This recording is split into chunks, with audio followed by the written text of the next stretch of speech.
mais um quadro, né, sobre ansiedade e depressão. Como eu sempre digo, eu criei esse quadro, né, sobre ansiedade e depressão de acordo com a minha experiência clínica, né, de atendimento psicológico.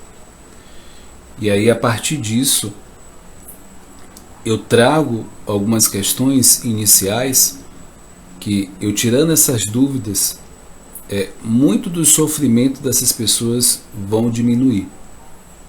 Porque as pessoas ficam angustiadas, por falta de conhecimento, né, sofrem um pouco a mais do que...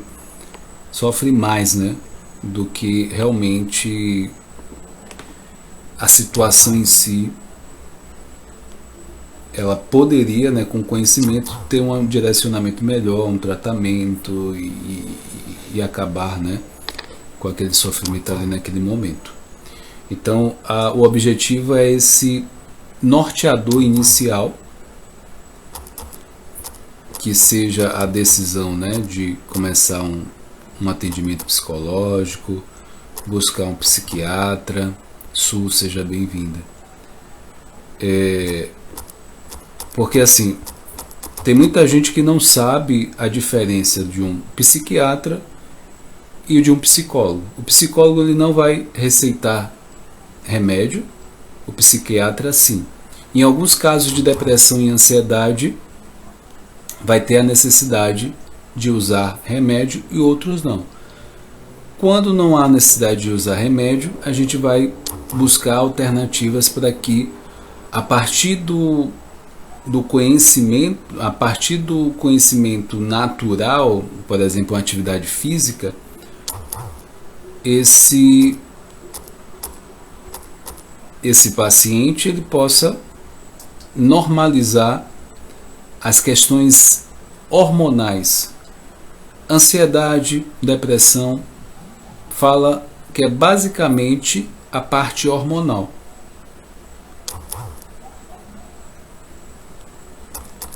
Luiz, seja bem-vindo. Então,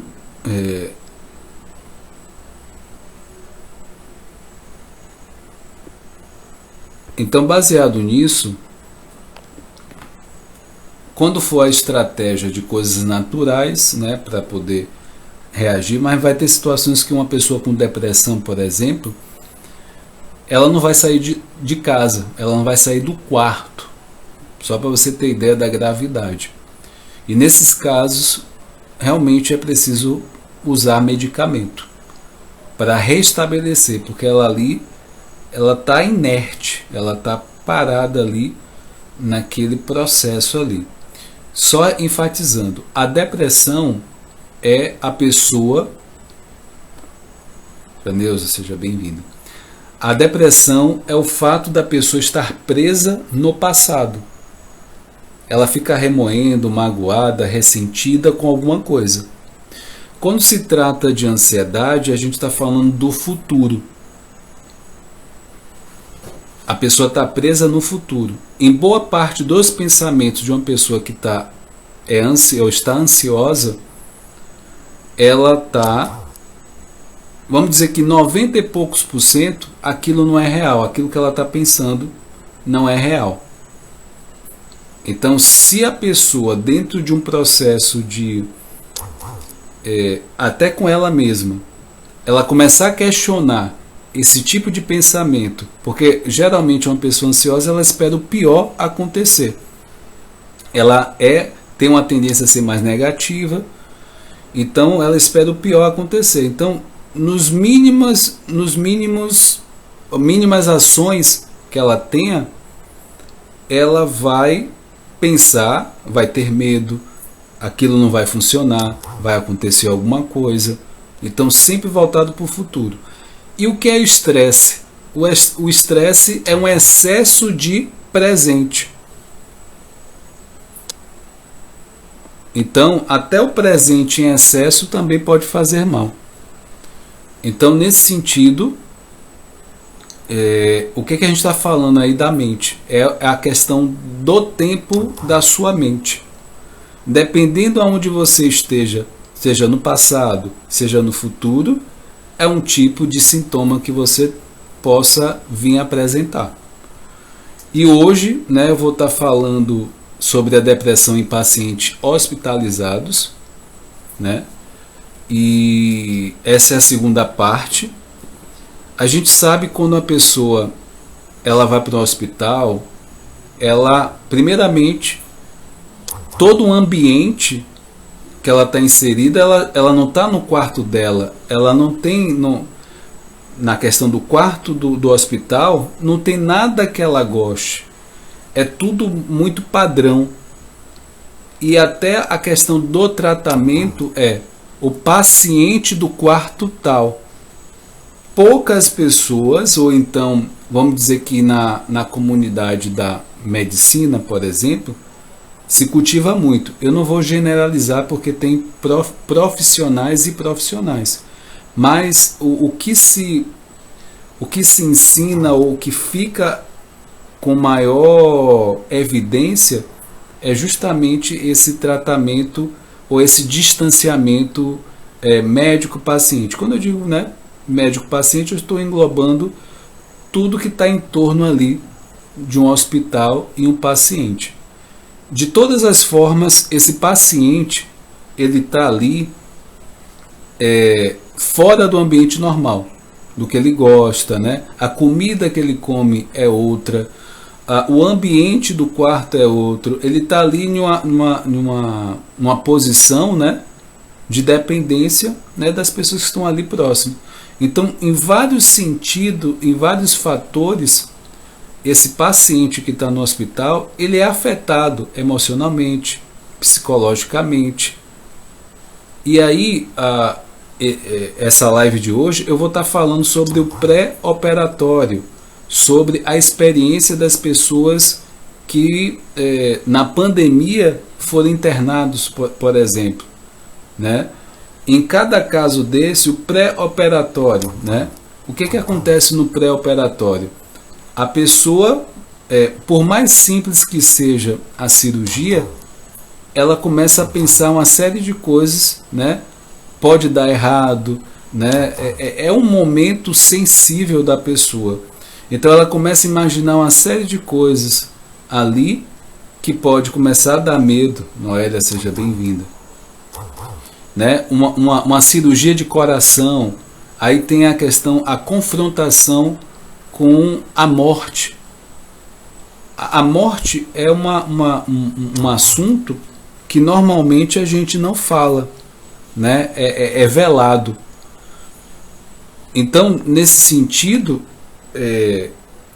uma cirurgia do coração, né? Uma cirurgia às vezes que tem uma gravidade maior, passa pela mente da pessoa isso, né?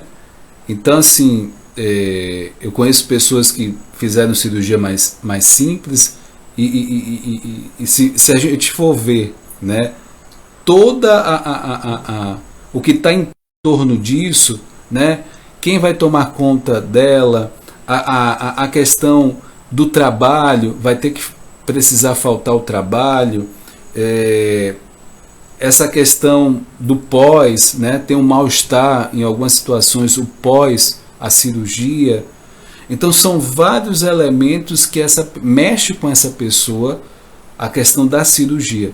Então é isso que eu vou enfatizar nessa live de hoje.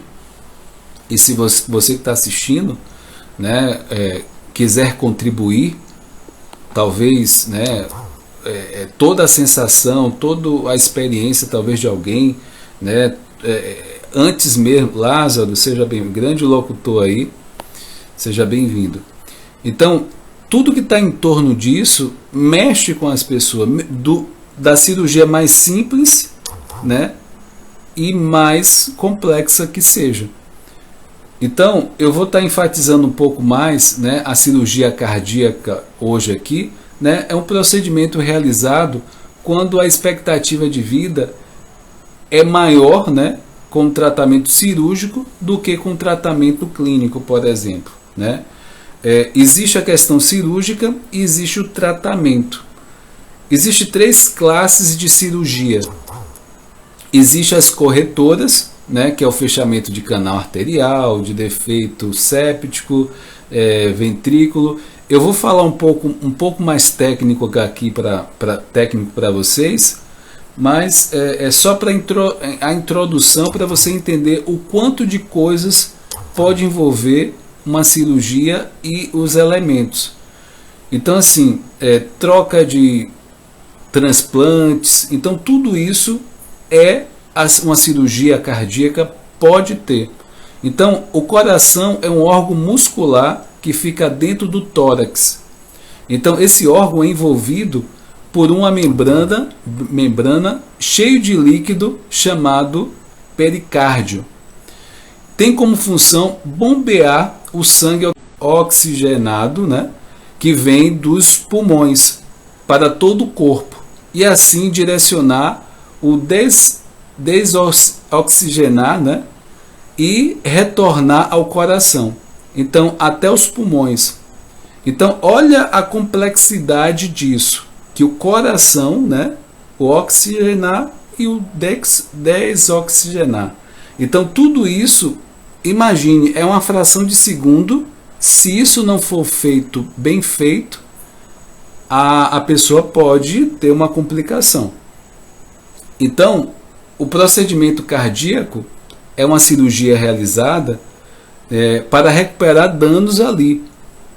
Então, coração reparando irregularidades do órgão, artérias do coração. Então, o procedimento pode ser realizado, né, em qualquer pessoa, desde que ela esteja com condições clínicas para a cirurgia.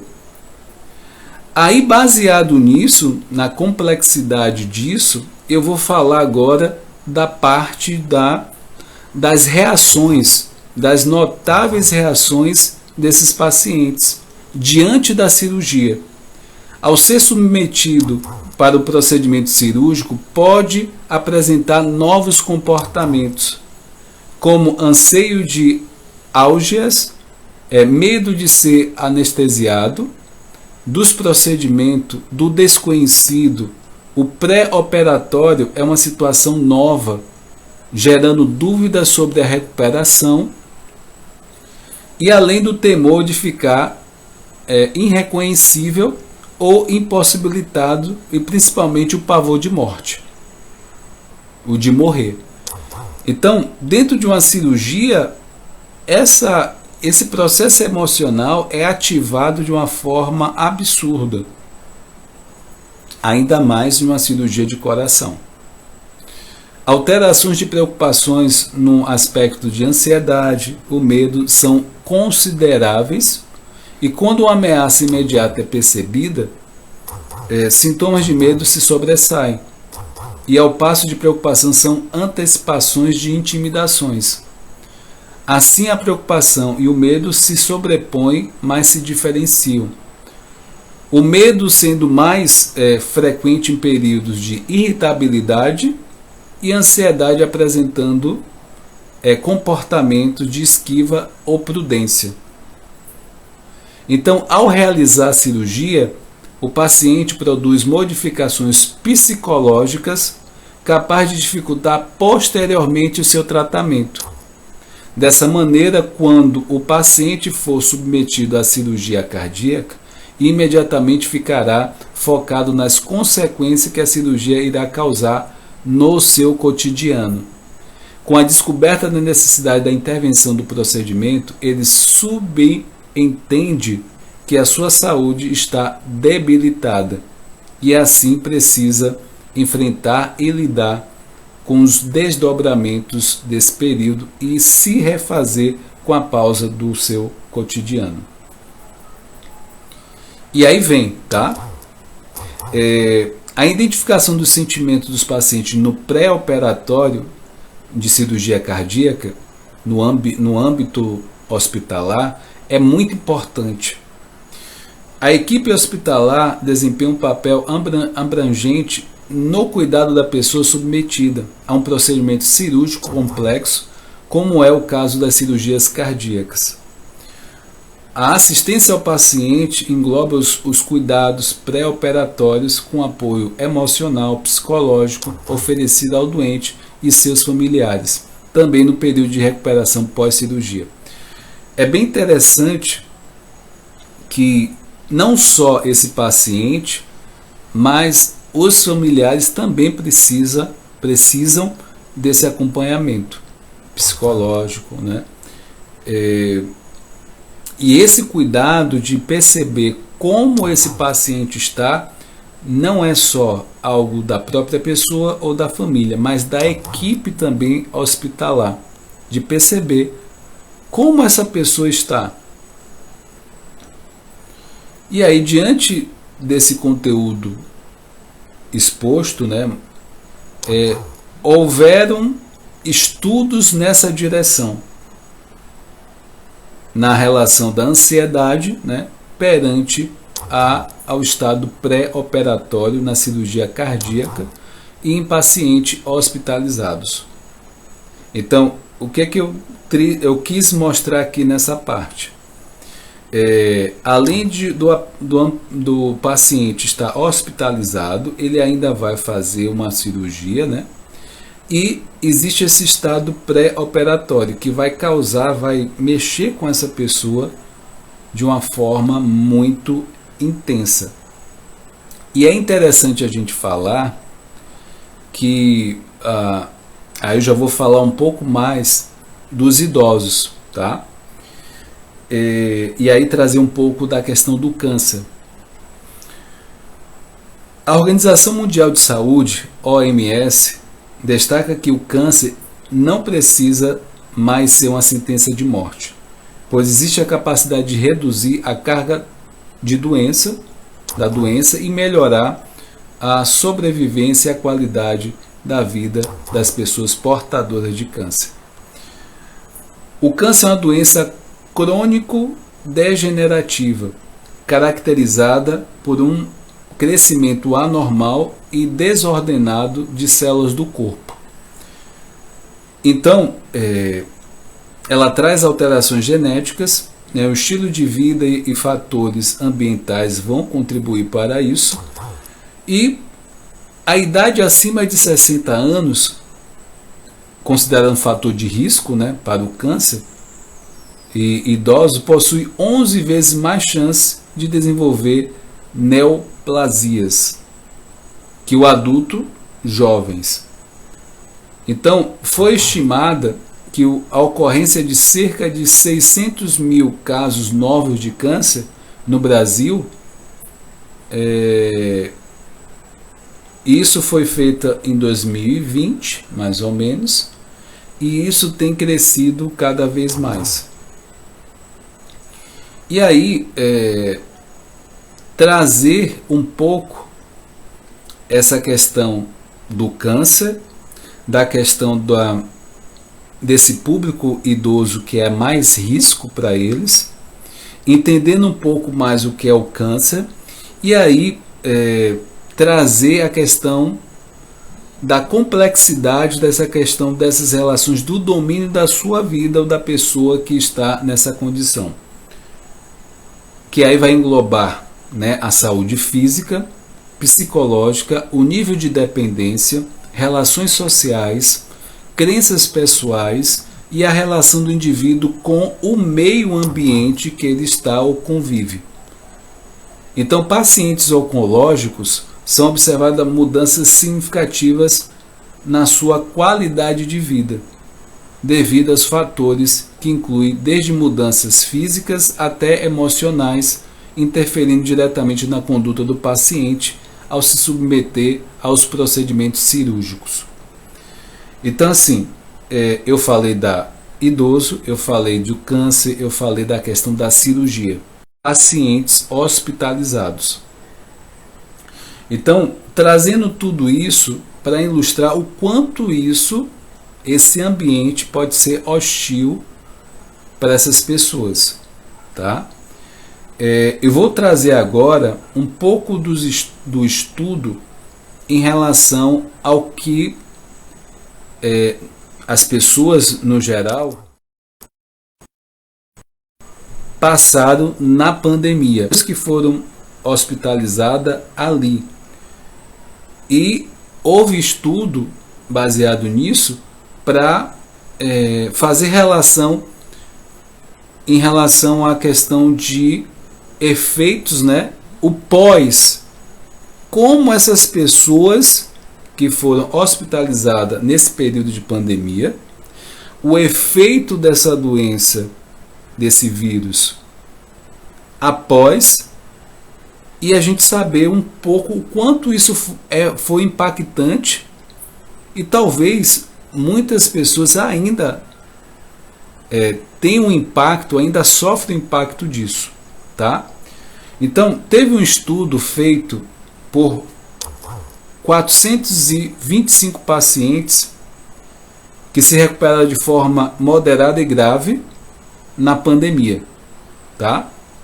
Do vírus. E a alta prevalência de déficit de cognitivo e transtorno psiquiátricos. Do Carmo, seja bem-vinda. Então, avaliações foram conduzidas no Hospital das Clínicas, né, entre 6 a 9 meses após a alta hospitalar desse paciente.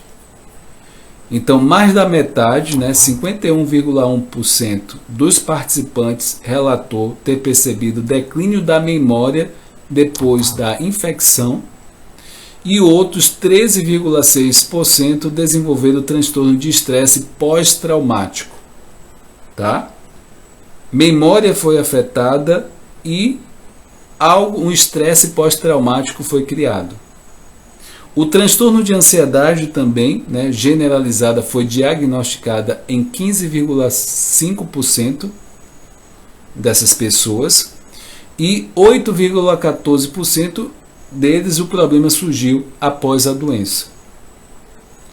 Já o diagnóstico de depressão apareceu em 8% desses pacientes e 2,5% somente no período posterior à internação. Então, olha, né, olha o que eu citei aqui. Eu citei depressão, ansiedade, eu citei estresse pós-traumático e a questão da memória, na questão da pandemia, tá? A gente está falando do vírus e eu não estou falando o nome, porque eu não sei se o algoritmo do Instagram ele derruba, né, ainda a live, tá? Então, esses resultados, um dos principais achados é uma das alterações cognitivas e psiquiátrica observada nesses pacientes relacionado à gravidade do quadro. Também não foi visto associação com conduta clínica adotada no período de hospitalização ou fatores socioeconômicos, como perda de familiares, prejuízos financeiros durante a pandemia. O que mais a gente pode trazer aqui? Durante todo esse processo de estudo, uma das preocupações era entender se esse vírus e a doença, por ele causar, tem um impacto a longo prazo, produzindo manifestações tardias no sistema nervoso central. Essa era uma preocupação das pessoas ali, né?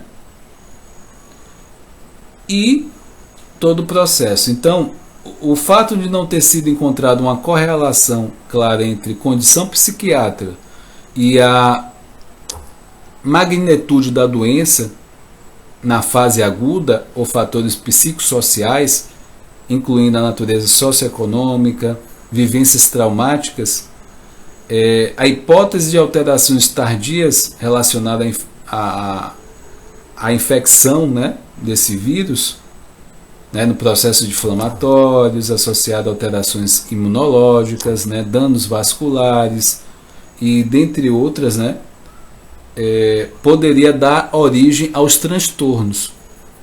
Então, assim, a presença das manifestações clínicas como perdas cognitivas, cefaleias, anosmia, que é perda do olfato, e outras alterações neurológicas nesse paciente contribui com evidências adicionais de que alterações psiquiátricas podem refletir na ação, né, do vírus no sistema central.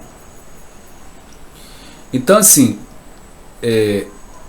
voltando a enfatizar aqui toda o possível consequência dessas pessoas que foram hospitalizadas, foram internadas,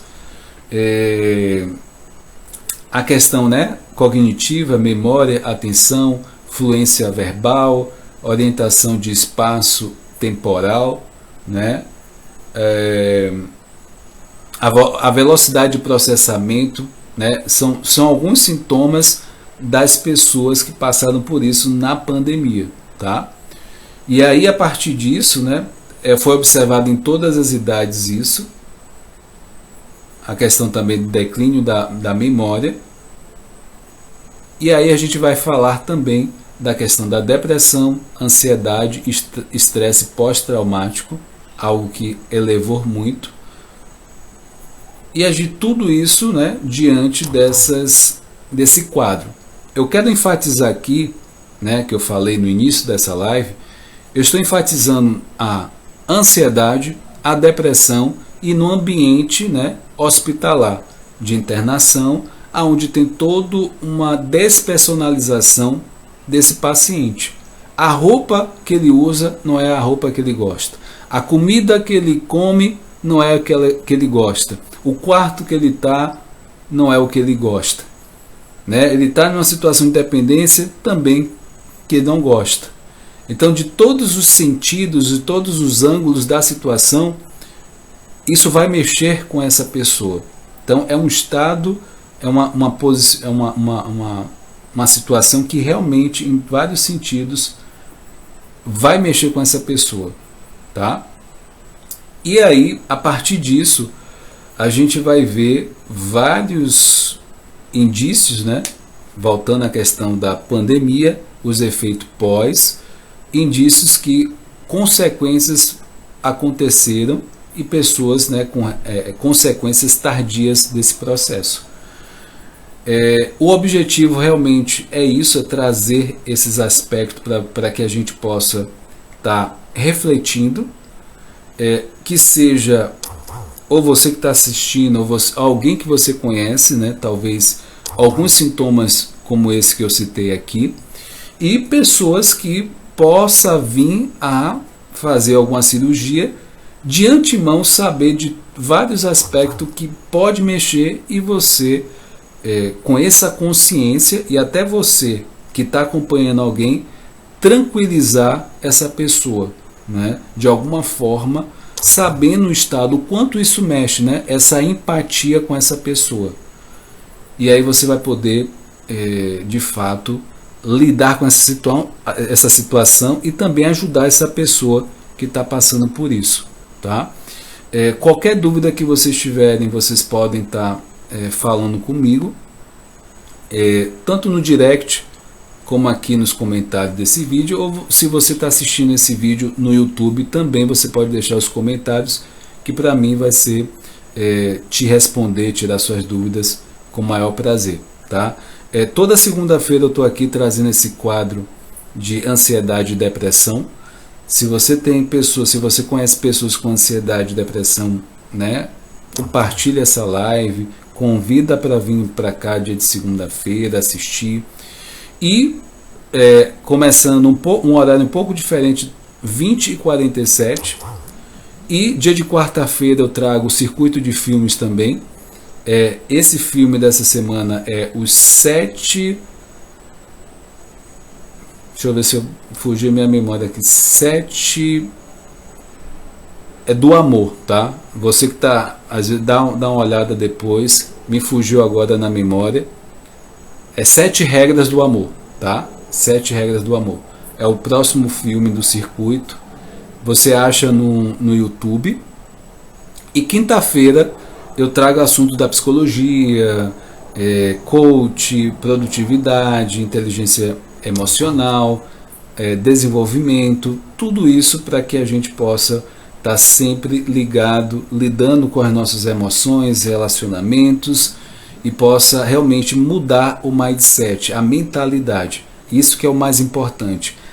Situações, dificuldades, desafios sempre vão existir, tá? Às vezes a gente fica esperando que acabe os problemas, os desafios, mas a notícia é que os problemas não vão parar de vir. A gente precisa estar sempre, de fato, fortalecido, né, na autoestima para poder enfrentar o que vier e poder, de fato, também ajudar a ser um vetor de mudança na vida das outras pessoas, tá?